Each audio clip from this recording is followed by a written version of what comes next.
Welcome to part 4 of The Origin of Evil.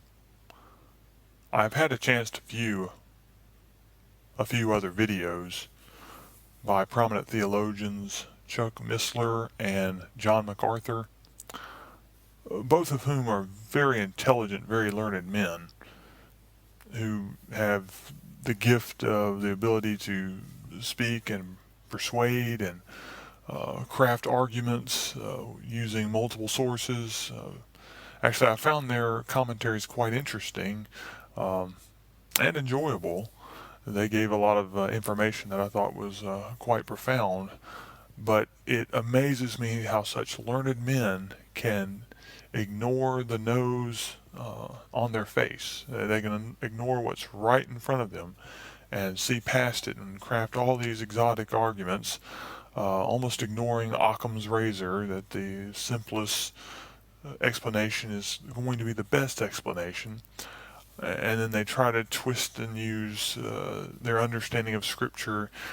Basically, they start from the bias of that God could not create evil, that Satan had to be this archangel who fell because of free will. It is so important to keep up this idol of free will in their minds that they'll ignore what's obvious in front of them so they don't have to challenge that idol.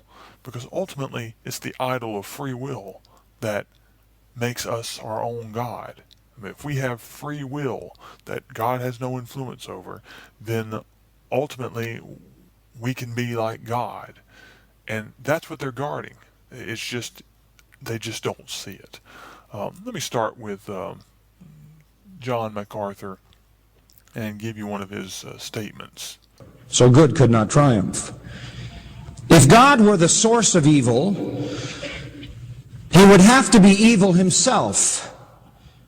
And if he were evil himself, then there could be no basis for salvation. For God could not save us from evil if evil was in his nature. That's a profound statement. Now, John does a very good job of backing up his arguments, of listing multiple scriptures, and even explaining why God could not be the creator of evil. He does mention Isaiah 45:7, where the King James Version, which so many people say is the only inspired version, says that God created good and created evil. He says that's a bad translation. I find this ironic since so many people say the King James Version is the only inspired word, which I obviously do not believe. I think they all have their uses, but we have to remember that these were all interpreted from two dead languages, Hebrew and Greek. So we're dealing with a lost perspective here. If only we could have a Hebrew or Greek time traveler tell us what so many of the expressions mean. But clearly there's nothing backing up this statement other than his own desire to prop up this idol of free will that he's crafted in his mind. How could God be evil by creating evil? When the Bible gives us all the examples that he did create evil, but that he delegated it to either the lying spirit that was put in the mouths of the prophet or to Satan. But once again, he is a believer in the fallen angel myth. God is not responsible for evil. His creatures are. God is not responsible for evil. His creatures are. Everything, listen to this carefully, that God created was very, what? Good.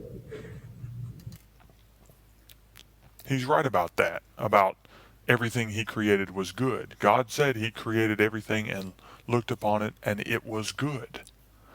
But saying that his creatures are, God is not responsible for evil, but his creatures are, is to take God, reduce him down to a small little trinket that you put on the dashboard of your car, maybe a bobblehead, a Jesus bobblehead, and that is your God. You suddenly made God where he does not have the omniscience, he's not omnipresent, he doesn't have the foresight to see what his creatures would do.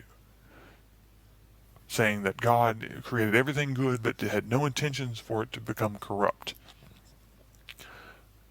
That's quite a statement, and once again, that makes his God very small and makes him a God in his own right, because he has this vaunted free will that even God cannot co-opt that God cannot foresee what I'm going to do with my free will. Let's look at some scripture. Listening to Chuck Missler, another great theologian, he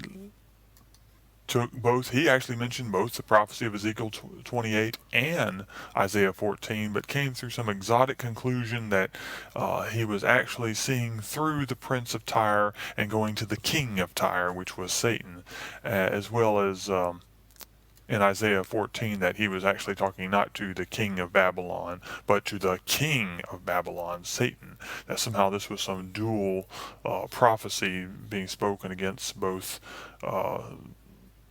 a physical person at the time, but also against Lucifer, the devil. But we have stated clearly, and neither of these two theologians would look at those statements that once again so clearly show that God created, or that Satan was evil from the very beginning, and that was John 8:44, when Jesus Christ said he was a murderer from the beginning, and 1 John 3:8 saying that he is the father of lies, a liar from the beginning. One of the theologians, and I can't remember exactly which one, whether it's Chuck Missler or not, said that actually spoke about the beginning and said clearly this was the beginning. There was no pre-beginning, but he made a statement that in Genesis 1, when God said let there be light, that this was the beginning. But then here's Jesus saying that Satan was a liar from the beginning, and he simply just couldn't see this. Let's deal briefly with this idol of free will. This will be the last time I return to the video Cosmic Conflict that so encapsulates the basic beliefs of Christianity. Some have wondered, does this mean that God created a defective angel? No, but he did create Lucifer with the freedom of choice. You see, the freedom of choice is a wonderful thing, but it carries with it incredible risk, including the risk of rebellion and the possibility that God's love might be rejected. You see, real love cannot come from a pre-programmed creature, and it can't be forced. It must be voluntarily given. For example, as cute as this little robot dog is, it can never really love me. I can make it appear to love me, but it's only carrying out pre-programmed instructions. It has no choice. On the other hand, this little guy is truly happy to see me.